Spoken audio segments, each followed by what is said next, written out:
테이블마다 놓인 화려한 카드들 사이에 내 자리는 텅 비어 있었다. 모두가 웃으며 축배를 들 때 나는 그 자리의 주인공처럼 서서 가장 가까운 혈육들에게서 가장 깊은 배신을 느꼈다. 내 이름은 김서연이다. 올해 32살, 서울 강남에서 작은 디자인 회사를 운영하는 평범한 여자. 적어도 그렇게 믿고 살았다. 우리 집안은 아버지가 일찍 돌아가신 후 큰아버지 집안에 기대어 살아왔다. 큰아버지는 중소기업을 키워 재벌급은 아니지만 꽤 성공한 사업가였다. 사촌 동생 미나는 그 집안의 외동딸, 어렸을 때부터 공주처럼 자랐다. 나와 미나는 나이 차이가 5살, 어린 시절부터 함께 자랐다. 내가 미나의 머리를 빗겨주고 옷을 골라주고 학교 숙제를 도와주던 그날들이 아직도 생생하다. 미나의 결혼식은 집안의 대사였다. 상대는 재벌 3세, 한 그룹의 막내 아들인 준혁 씨, 결혼만으로 우리 집안이 한 단계 도약할 기회였다. 리허설 디너는 강남의 고급 호텔에서 열렸다. 나는 초대장을 받고 기뻐했다.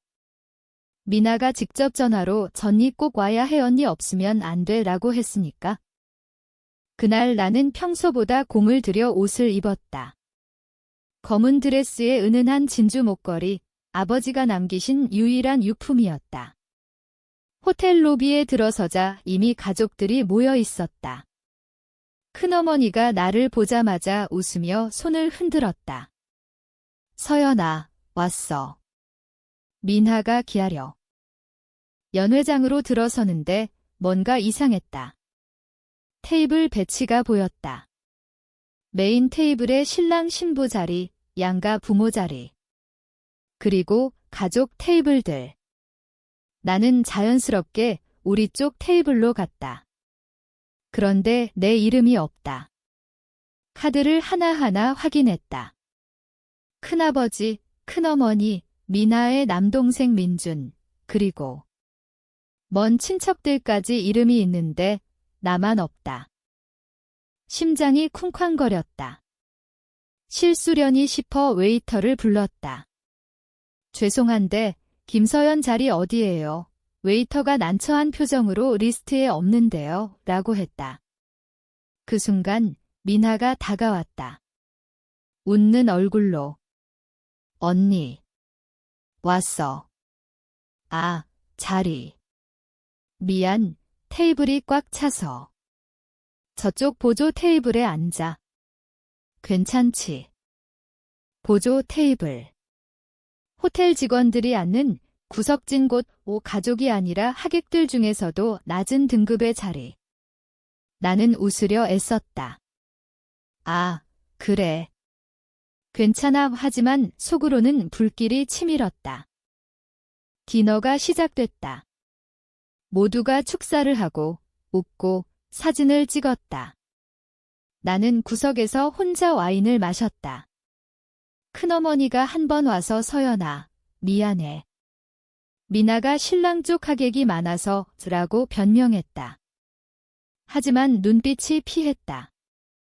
미나는 아예 내 쪽을 보지 않았다. 준혁 씨는 나를 처음 보는 사람처럼 대했다. 그리고 그 굴욕의 절정은 디저트 타임에 왔다.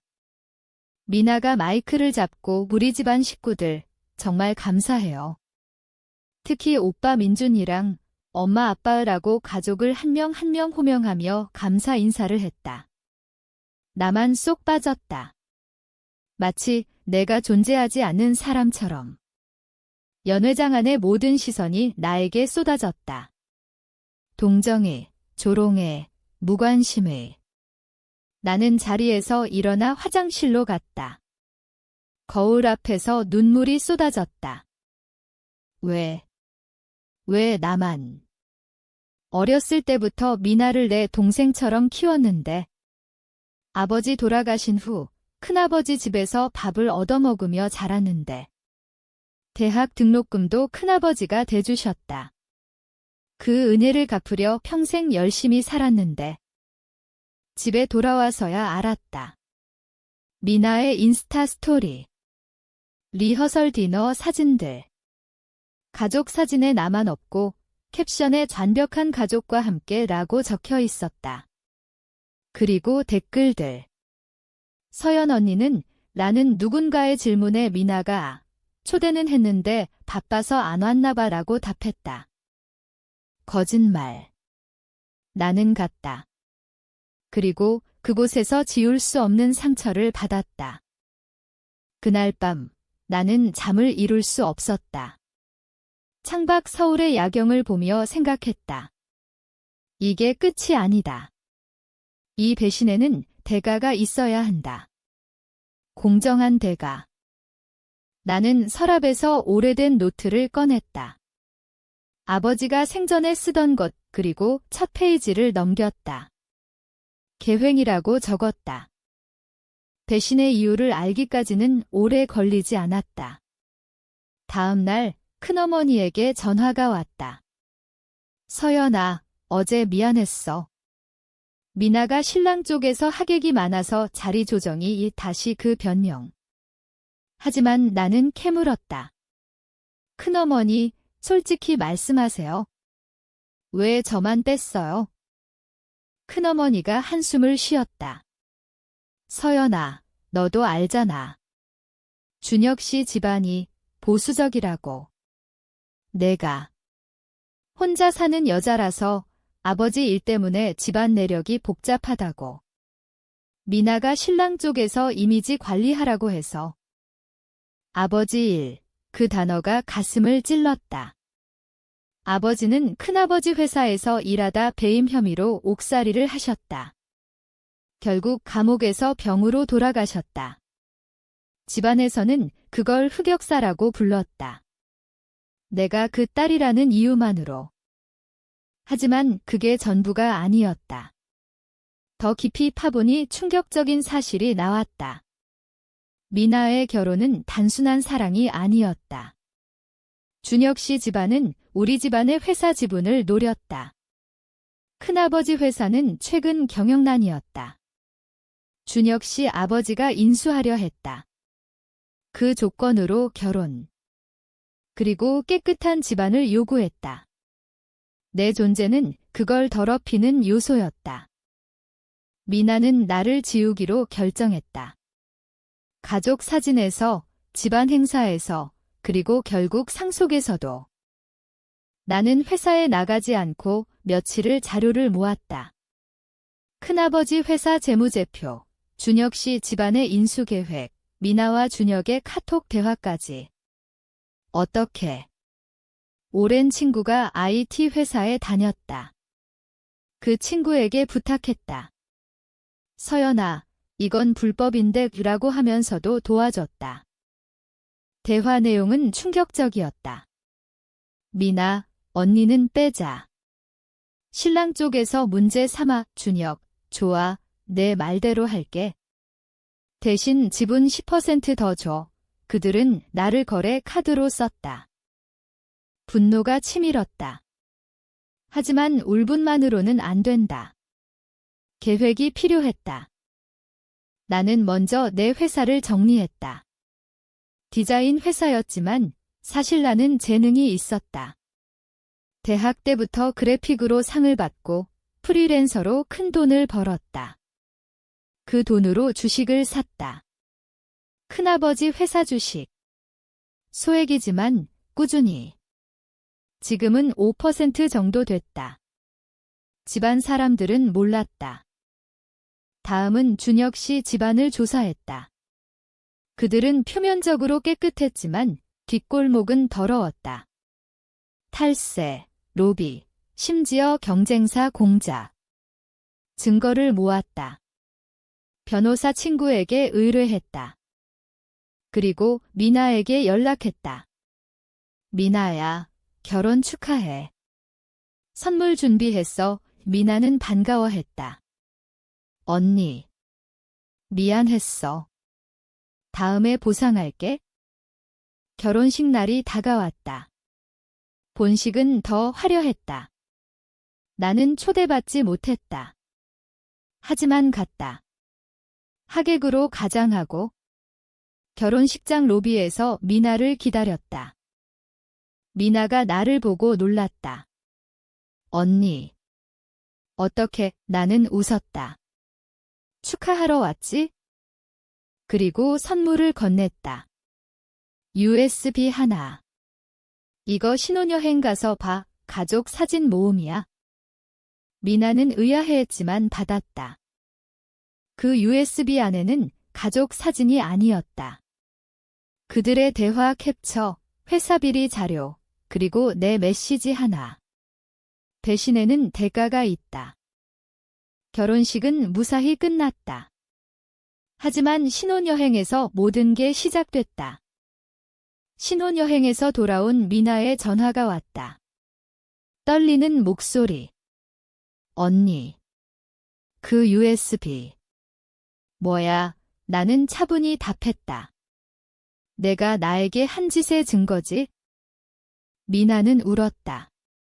미안해, 언니. 집안 때문에. 제발 지워줘. 하지만 나는 이미 움직였다. 먼저 언론에 제보했다. 익명으로. 재벌 3세 결혼 뒤 숨겨진 집안 비리 기사가 났다. 준혁 씨 집안 주가가 흔들렸다. 큰아버지는 패닉이었다. 나를 불렀다. 서연아, 이게 내 짓이냐? 나는 인정했다. 네, 왜냐고요? 리허설 디너에서 저를 지운 사람이 누구죠? 큰아버지는 화를 냈다. 내 아버지 때문에 집안이 망할 뻔했어. 너까지 있으면 인수가 깨져. 그 말로 모든 게 확인됐다. 아버지의 배임은 큰아버지가 조작한 거였다. 증거를 찾았다. 오래된 서류, 아버지가 남긴 메모. 큰아버지가 회사 돈을 횡령하고 아버지에게 뒤집어 씌웠다.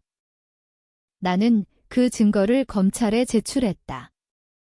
동시에 주주총회 소집을 요구했다. 내 지분 5%와 모은 소액주주들 10%. 총 15%. 충분했다. 주총날 큰아버지는 충격을 받았다. 내가 이사로 선임됐다. 서연아, 내가 감히. 나는 웃었다. 큰아버지, 이제 제 차례예요. 미나는 이혼 위기에 몰렸다. 준혁 씨가 내 집안이 더러워라며 소송을 걸었다. 미나는 나에게 빌었다. 언니, 도와줘. 제발. 나는 도와줬다. 하지만 내 방식으로. 준혁 씨 집안 비리를 더 터뜨렸다. 둘 다 망가졌다.